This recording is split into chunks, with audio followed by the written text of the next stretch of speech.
Soyez bénis au nom de Jésus-Christ. Je tenais à dire merci à Dieu pour tous ceux qui sont connectés, tous ceux qui me suivent, le prophète Jean Guéat de la mission divine d'amour. Et nous sommes toujours dans la formation des disciples. Nous sommes dans la puissance de la croix. Nous allons faire le résumé de toute la formation que nous avons faite.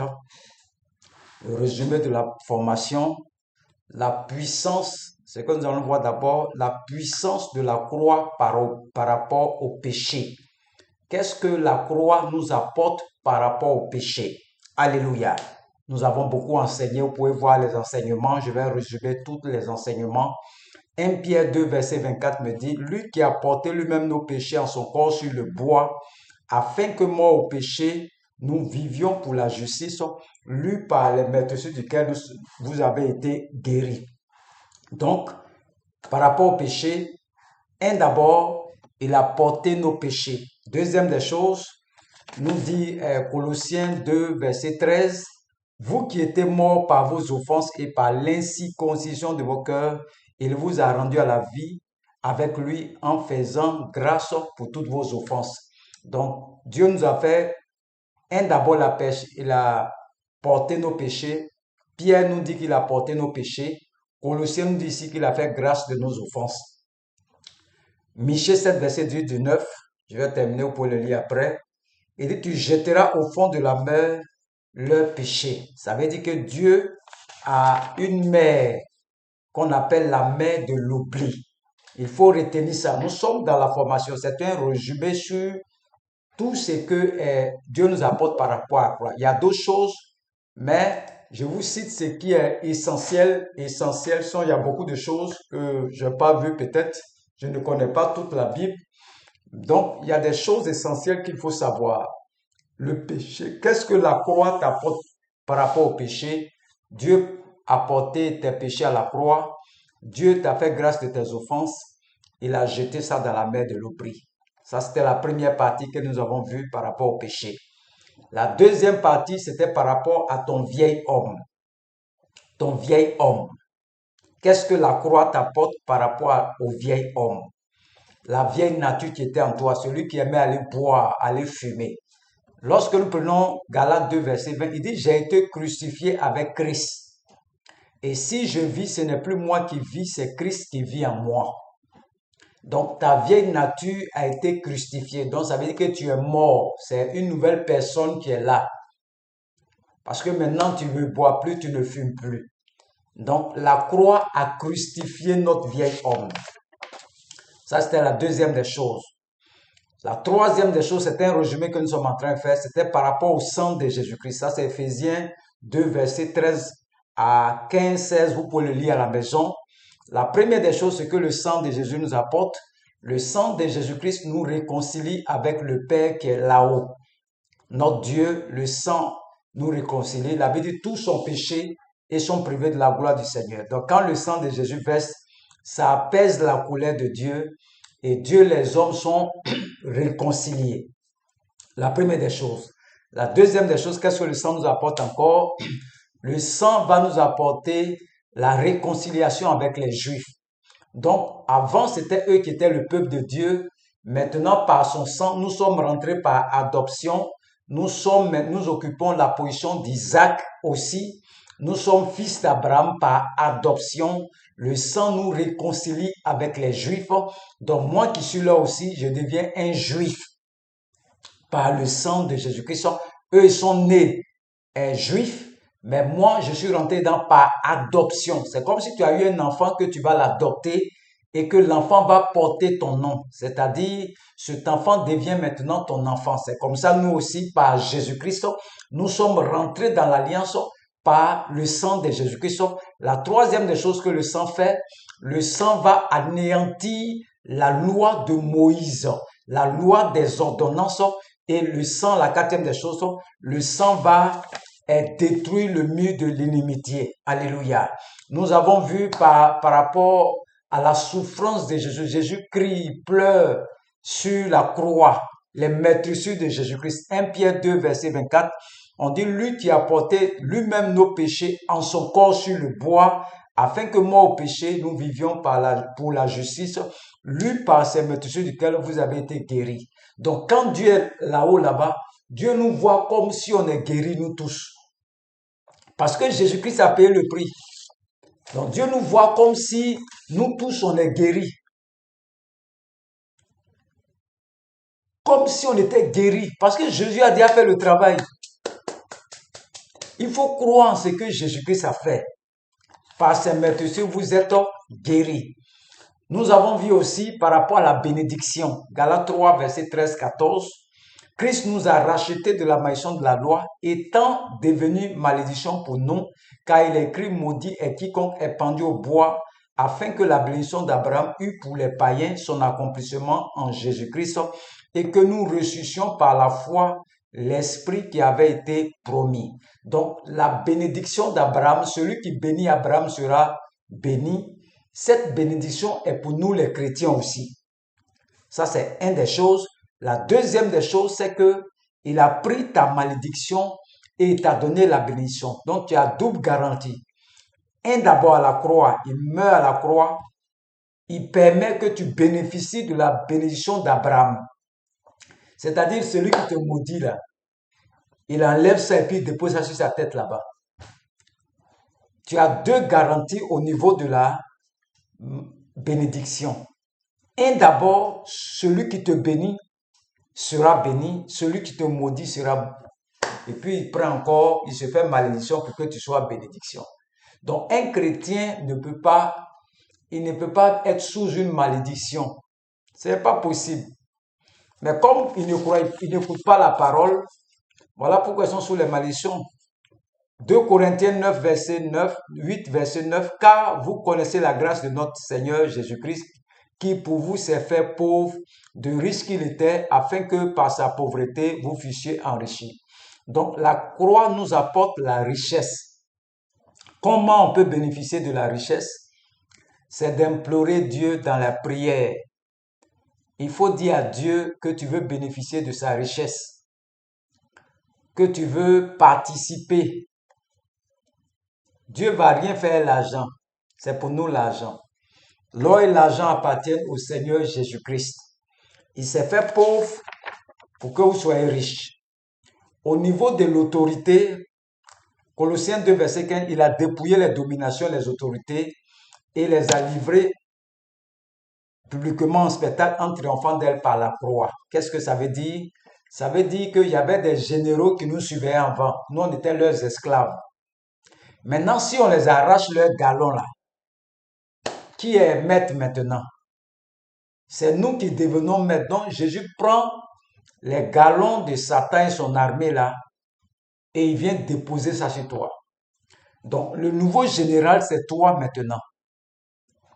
C'est toi qui es le nouveau général.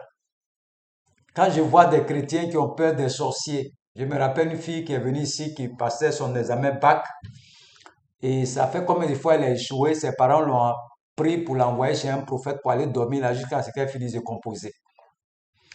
Et ils m'ont trouvé ici, on leur a demandé, mais ton petit frère qui va à l'école là, lui il dort à la maison. Pourquoi c'est toi qu'on envoie chez le prophète pour aller rester là-bas jusqu'à ce que toi tu vas composer ton examen? Il dit, mais pourquoi? Quand tu vas sortir de la maison du prophète là, pour aller composer, les sorciers peuvent t'attraper en route. Là où ton petit frère dort dans la maison, il n'a rien là. Va dormir là-bas. Ça m'a paru bizarre, des chrétiens comme ça, qui ne savent pas ce que Jésus a fait pour la croix, qui se promènent de prophète en prophète, pasteur en pasteur, bishop en bishop, parce qu'ils ne veulent pas s'asseoir pour écouter la parole du Seigneur. Qu'est-ce qu'il a fait pour toi? Tu as accepté Jésus et sa parole. Ou bien sa parole là, c'est mensonge. Ce n'est pas mensonge. De la manière Jésus est réel là, c'est comme ça aussi sa parole est réelle. Donc, il te donne l'autorité sur les démons. L'autorité sur les démons. Et nous avons parlé de la sanctification. Beaucoup sont en train de crier. Faut faire un effort, faut faire un effort. La sanctification est liée à cette offrande du corps de Christ. Elle n'est pas liée à tes actes. C'est pas parce que tu es sanctifié que tu ne pêches pas. Tu es un homme, tu es faible, forcé, tu as péché. Donc, c'est la sanctification est liée à l'offrande du corps de Christ. L'homme ne peut jamais accepter ça. L'homme veut se justifier toujours. Voilà pourquoi vous souffrez tous les jours. Moi, je sais que je ne suis pas juste. Que s'il y a besoin de la sanctification, je demande au Saint-Esprit de manifester cette sanctification en moi.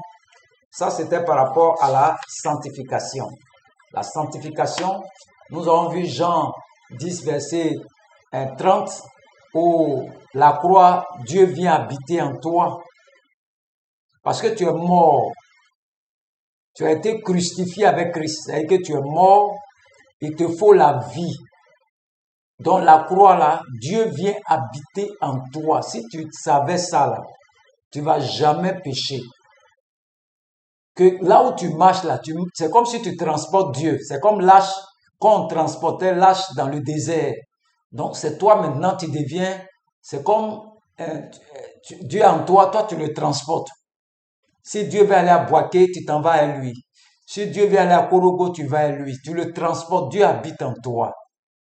Il faut que ça soit certain dans ton esprit durant cette formation. Il faut que ça soit certain dans ton esprit que Dieu habite en toi. Et quand il habite en toi, le signe, c'est que tu sens une paix à l'intérieur de toi, une paix, une joie. Tu es tranquille à l'intérieur, tranquille à l'intérieur. Vous voyez tout ce que la croix nous apporte. Et tu es ignorant, tu ne connais pas ces choses. Voilà pourquoi tu te promènes. J'étais aussi dans le même cas que toi. Je me promenais aussi. Jusqu'à ce que je comprenne, je m'asseye pour savoir qu'est-ce que Dieu a fait pour moi-même. Qu'est-ce que Dieu a fait pour moi? Et je dois accepter ça. Je dois accepter, je dois résister. Parce que Satan va te faire croire que, il va te faire croire que la parole de Dieu est mensonge. Il va te faire croire que la parole de Dieu c'est du mensonge. Il va te faire croire que c'est du mensonge. Tu as accepté Jésus-Christ, il va te faire douter de la parole du Seigneur. Il ne faut pas douter, il faut croire en cette parole. Il faut croire en la parole du Seigneur. Tout ce que je te demande, c'est de croire. Ça va t'éviter beaucoup de choses. Ça va t'éviter beaucoup de choses. Que Dieu vous bénisse, que Dieu vous bénisse, que Dieu vous bénisse, que Dieu vous bénisse. Tous ceux qui sont malades, recevez la guérison. Recevez la guérison, recevez la guérison. Malade, tu es couché depuis 15 ans, tu es paralysé dans une maison. Je te vois du côté de la Belgique. Tu es paralysé, tu es dans une maison. Mais pendant que je suis en train de parler, la puissance de Dieu te localise dans cette maison au niveau de Belgique. Tu t'appelles André. La puissance de la résurrection se manifeste dans ta vie, là où tu es couché dans ta chambre. Tu reçois maintenant la puissance de la résurrection, la puissance de la croix te visite maintenant.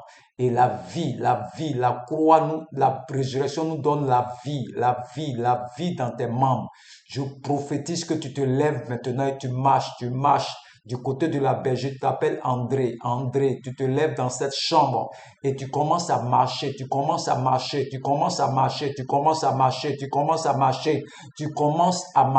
au nom de Jésus. Tu t'appelles André, tu es de la Belgique. Tu es un enseignant. Tu es un enseignant. Et tu es paralysé, ça fait 15 ans. Mais pendant que tu m'écoutes, en ce moment, la puissance de Dieu te visite. Tu te lèves et tu commences à marcher dans cette chambre maintenant. C'est un ordre. Jésus-Christ te donne un ordre de te lever et de commencer à marcher maintenant au nom de Jésus-Christ. Tu reçois ton miracle maintenant. Toi qui m'entends, t'appelles André. Tu es du côté de la Belgique, tu es un enseignant. Tu es paralysé depuis 15 ans. Mais pendant que je suis en train de parler, le Seigneur est en train d'opérer le miracle dans cette chambre, là où tu te trouves, les anges descendent. Et maintenant, tu commences à marcher, marcher, lève-toi. Tu entends cette parole, lève-toi maintenant. Tu as fait un songe où tu marchais, il n'y a pas trop longtemps. Ça fait 3 jours que tu as fait le songe. Lève-toi et commence à marcher, commence à marcher, commence à marcher, commence à marcher au nom de Jésus-Christ. Au nom de Jésus-Christ. Au nom de Jésus-Christ. J'ai toujours la même prophétie pour André, pour Franck qui est du côté de la France. Tu as fait un songe où tu achetais des appareils pour expédier en Côte d'Ivoire au prophète Jean Guéa. Tu m'as plusieurs fois vu dans tes songes et ton ami s'appelle André. Donc quand c'est André qui va voir la vidéo et il va aller te présenter la vidéo. Tu t'appelles Franck. Tes parents sont à Marseille. Tes parents sont à Marseille. Tu as acheté les appareils de l'église dans ton songe. Dieu me l'a déjà dit. Tu as déjà reçu ça là-bas. Mon numéro, c'est le 07 59 87 91 37. Je suis en Côte d'Ivoire, plus précisément dans la région de Boisflé. T'appelles André et la sœur Caroline de Mozambicaine. Tu es de la Mozambique. Tu travailles dans une boîte informatique au Maroc. Tu as acheté un terrain de 3 millions. Un terrain de 3 millions. Tu as fait ce songe là pour te montrer que c'est la vérité. Quand tu vas aller le lendemain au travail, l'ordinateur va se gâter. Tu vas savoir que vraiment c'est Dieu même qui t'a montré ce songe. Que Dieu vous bénisse là où tu te trouves, que Dieu vous bénisse. Et que cette prophétie localise toutes ces personnes, que tous les blocages soient dégagés, afin que ces personnes rentrent dans leur grâce, dans leur bénédiction, au nom de Jésus-Christ. Amen.